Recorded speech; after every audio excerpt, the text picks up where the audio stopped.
guys, James here, and today we're going to unbox one of my holy grail watches. Let's check it out.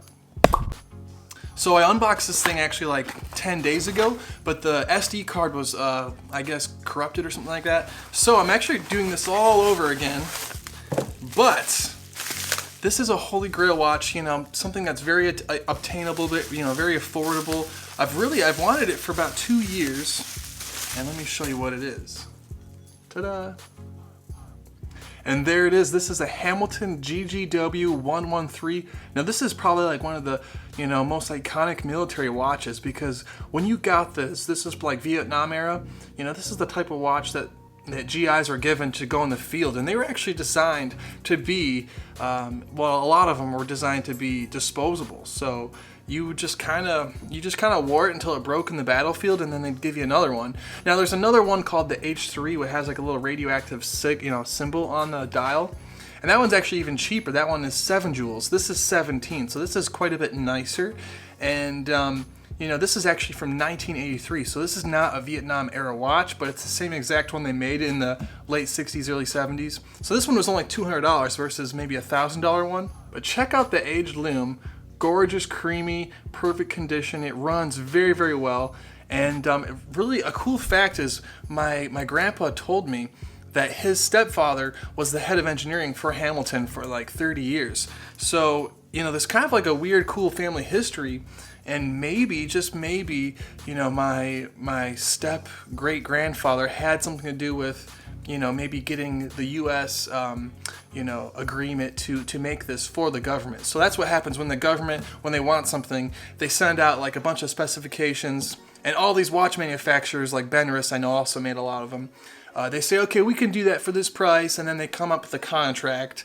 And so I think like maybe 5 or 6 different companies actually came up with, you know, with the same exact design, just, you know, from their company. So they probably made thousands of these, Hamilton did, and that's why it's not labeled with their name, because every soldier would get one basically.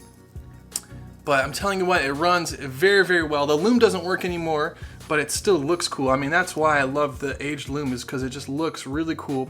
It's very simple, and, you know, it's super functional. That's all. It's made to tell time, that's it.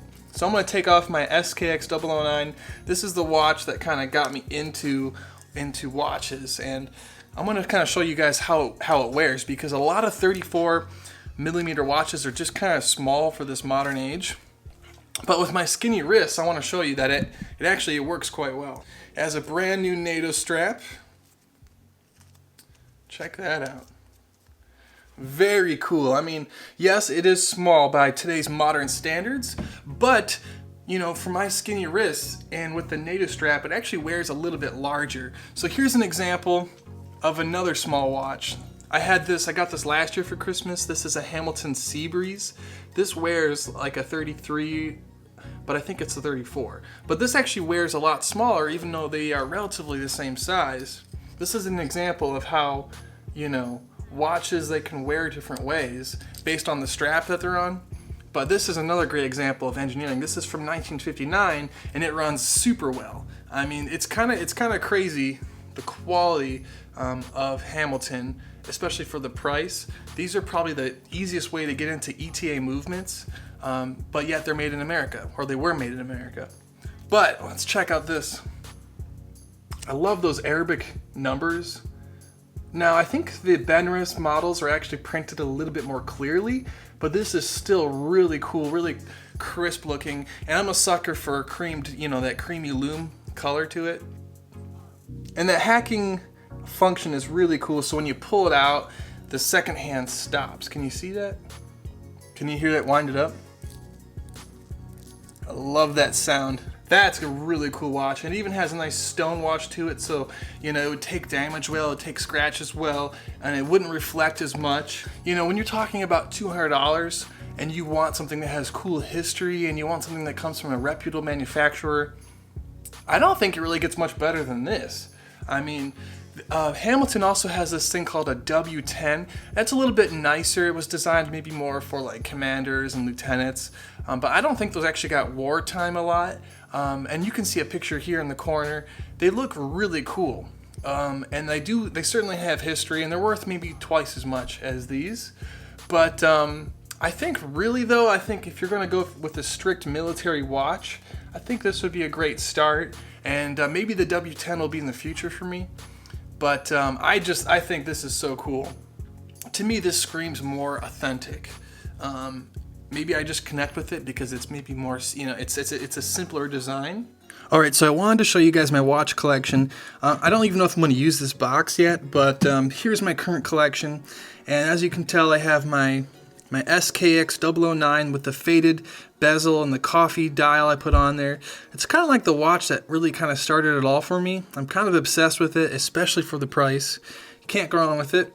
But this is a watch my aunt gave me when I graduated high school. It's a Diesel watch. Diesel makes clothes like jeans. And it's a great little quartz watch. I fixed it a few times.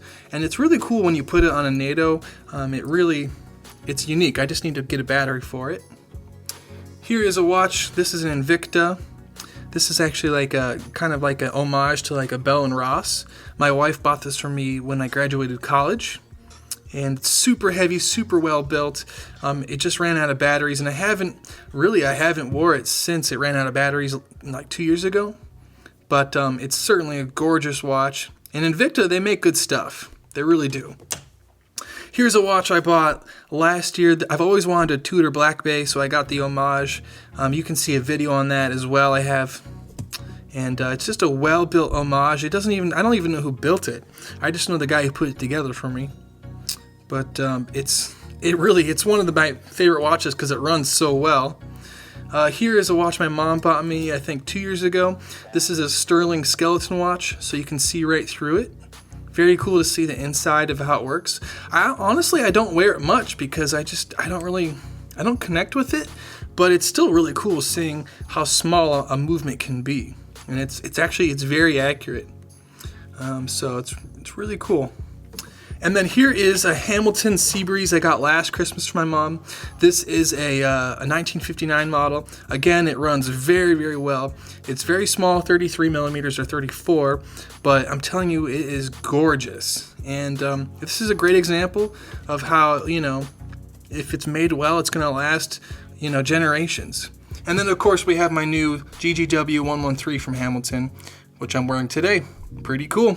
So if you guys have any questions, let me know in the comments below, and I'll be doing more watch videos in the future. Peace.